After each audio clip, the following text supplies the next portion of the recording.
Programming में आप ये देखेंगे कि कॉमा सेपरेटेड वैल्यूज इतना कॉमन कॉन्सेप्ट है कि जनरली आप इसको CSV भी कह देते हैं. CSV means comma separated values. We want to read this particular file and let's do that.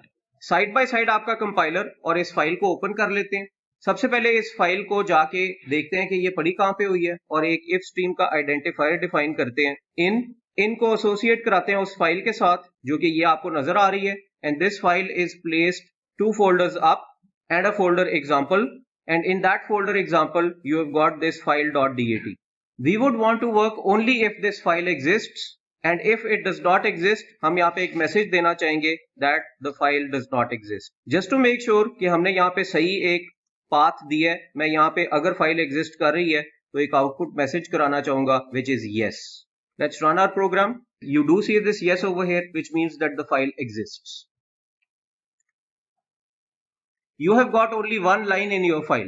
इसलिए हम अपनी फाइल को एंड ऑफ फाइल तक रीड नहीं करना चाहेंगे, हम उस एक लाइन की सारी एंट्रीज रीड करना चाहेंगे.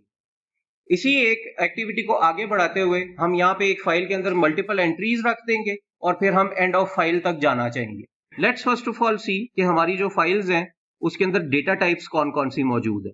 We have got an integer which is our serial number. Let's initialize it with the value 0.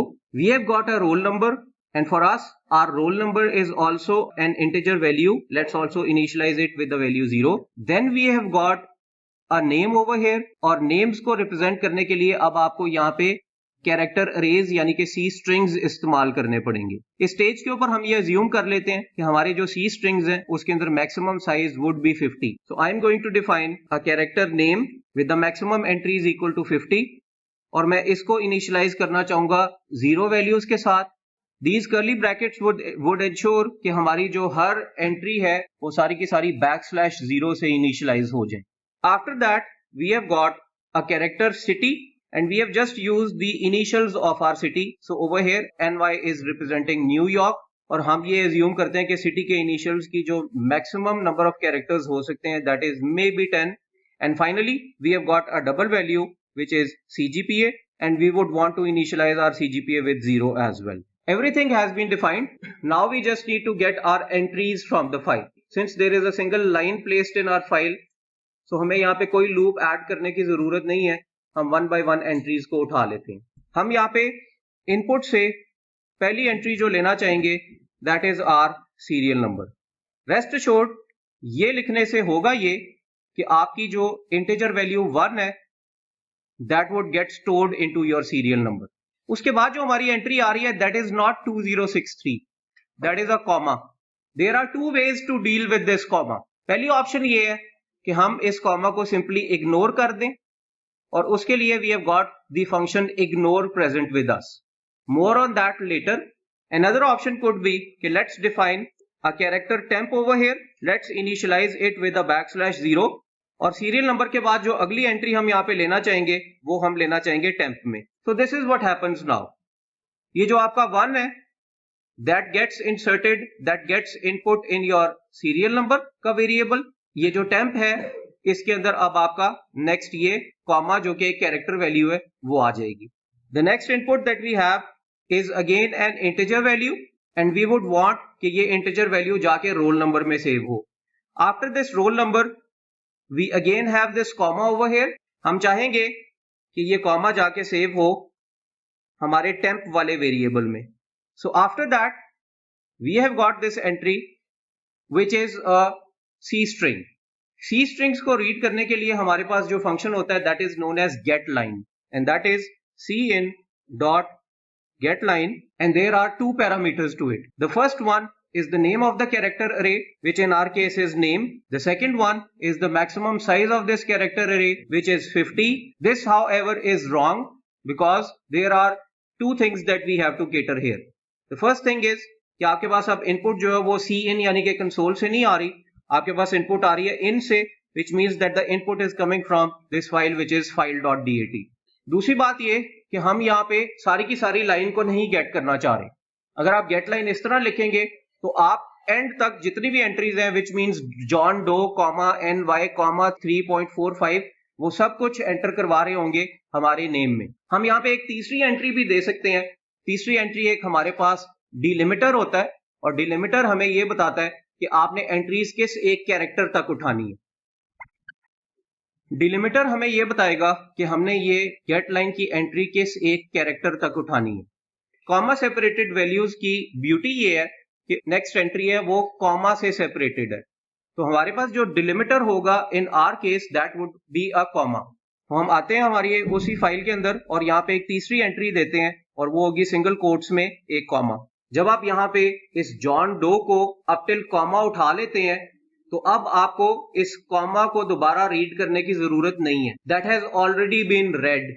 Scene dot getline या in your case in dot getline name को उठाएगा, at max 50 characters उसमें डालेगा और ये जो comma जो कि डिलिमिटर है उसको सिंपली इग्नोर करके आपका फ्लो जो है वो कॉमा के बाद ले जाएगा।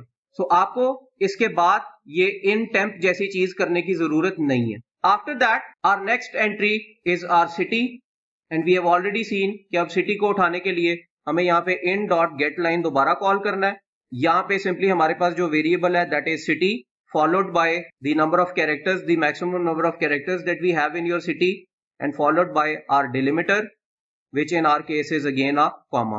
Last but not least, आखिरी जो एंट्री हमारे पास आ रही है that is this CGPA.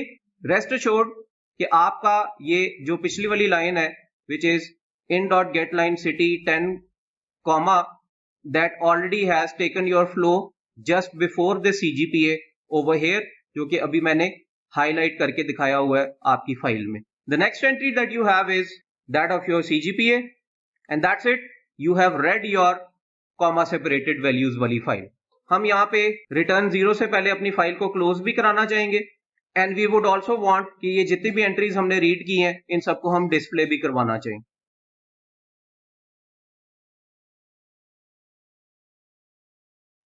Programme को हम रन करते हैं to see that yes, you have read your comma separated values wali. Instead of using this character temp, you could have also used another option and that option is cin.ignore. हमारे case के अंदर अब क्योंकि input cin से नहीं आ रही यानी कि कंसोल से नहीं आ रही, हम अपनी इनपुट ले रहे हैं फाइल से, तो हम यहाँ पे in.ignore का फंक्शन इस्तेमाल करना चाहेंगे। in.ignore करेगा ये कि हमारा जो नेक्स्ट जो भी यहाँ पे इनपुट के अंदर पड़ा हुआ है उसको सिंपली इग्नोर कर देगा। हमारे केस में इन डॉट इग्नोर यहाँ पे इस कॉमा वाले कैरेक्टर को इग्नोर कर देगा। आपने जहां जहां पे इन टेम्प लिखा हुआ है वहां पे आप इन डॉट इग्नोर भी लिख सकते हैं। Let's run our program again and you would see that the output is exactly similar to the previous code. So you have got two options now. You can either use a temporary character variable or you could simply ignore that character using the syntax of in.ignore. Now let's add a few more entries in our comma separated values.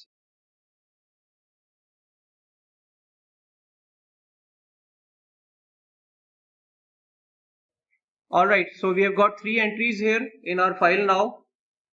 The file is still structured and the structure of the file is exactly the same.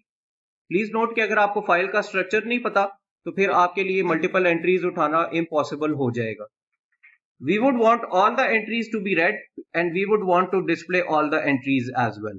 So in short हमारा ये जो highlighted portion है हम इसको एक loop में लगाना चाह रहे हैं।